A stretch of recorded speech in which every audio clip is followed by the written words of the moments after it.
Topik malam hari ini, rayuan maut tentunya hanya di Mario Teguh Golden Way. Super sekali pada malam hari ini. Pak Mario, saya ingin beralih ke Super Audience dahulu. Silakan. Berikan pertanyaan, saya persilakan Anda untuk mengangkat tangan Anda. Dan Bapak yang mengenakan baju batik, silakan Pak. Salam super Pak Mario. Salam super Bapak. Saya Tony dari Jakarta. Yes Pak Tony. Pertanyaan saya, bagaimana caranya menangkal rayuan yang selalu datang kepada kita? Terima kasih Pak Mario.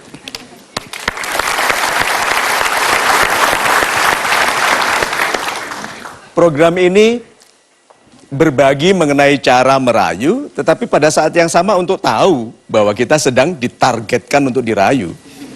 Iya toh? Jadi kalau nanti suami Anda atau pacar Anda bilang, aku benci membasuh wajahku. Udah tahu gombal itu ya. Oke, nah.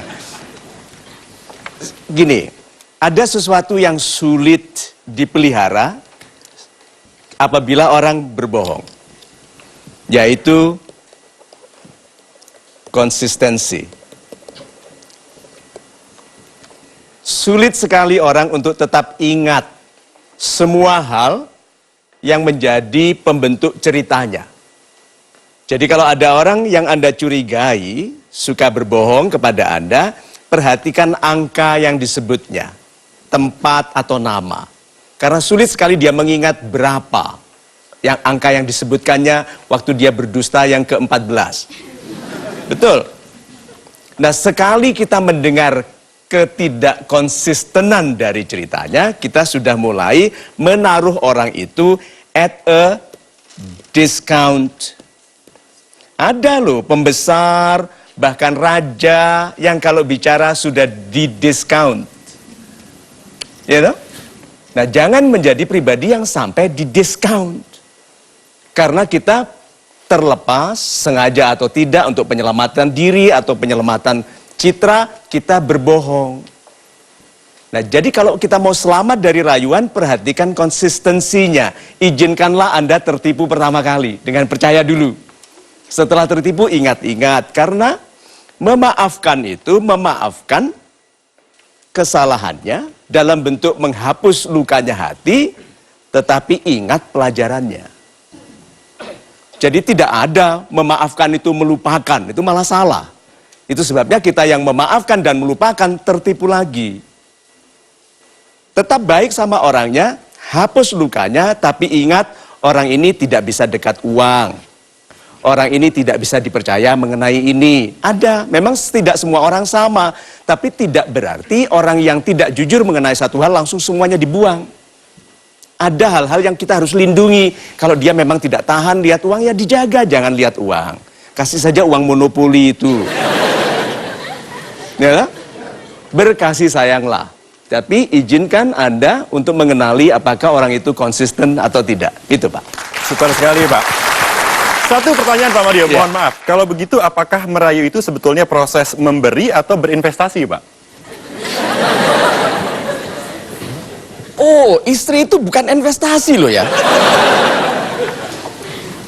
Istri itu biaya.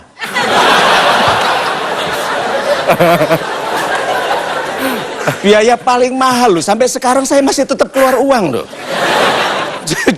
Tetapi itu keindahannya. Nah, saya menghadiahkan diri saya ke publik sebagai pelayan. Saya muliakan wanita. Dan untuk itu saya betul-betul tidak memiliki apapun di keluarga. Secara formal saya tidak punya harta. Kredit card dan rekening koran pun semua itu suplemen dari Ibu Lina. Masa nggak lihat penderitaan di wajah ini? Okay? Jadi, kalau sudah komit menghadiahkan diri, hadiahkan. Jangan khawatir mengenai kekurangan, kehilangan, atau apapun, atau kerugian. Kalau saya bercanda dengan istri, itu karena dia sudah tahu bahwa bercanda saya adalah bentuk pemujaan kepada istri. Kalau saya kadang-kadang meminta dipuji, gitu suami, kalau Anda semakin merasa tidak tampan, minta dipuji. Karena istri akan ikhlas memberikannya, karena dia tidak punya pilihan lain. Betul, itu yang saya lakukan Mas Uli. Ya, Pak. Saya kalau sedang merasa, kok aku ini gak begitu tampan, saya datang ke Ibu Lina, Love, aku ini cakep nggak sih? Lalu Ibu Lina bilang, iya cakep kok Ani, bener. Aku cakep, iya. Saya bilang, enggak kok. Nah. Lihat, ini asli di pernikahan kami seperti ini. Nah, kenapa Anda tidak hadiahkan diri Anda untuk menggembirakan wanita itu? Kenapa? Investasinya bukan kepada istri, kepada anak-anak. Sehingga anak perempuan Anda melihat laki-laki yang baik itu yang seperti ini, sehingga dia tidak akan jatuh cinta kepada pria yang sembarangan kepada wanita. Lalu, anak laki-laki Anda akan melihat, oh ini cara anggunku memperlakukan istriku nanti. Sehingga dia tidak akan tertarik kepada wanita yang sembarangan, yang kalau dihormati malah nunjak. Investasinya justru kepada keturunan kita.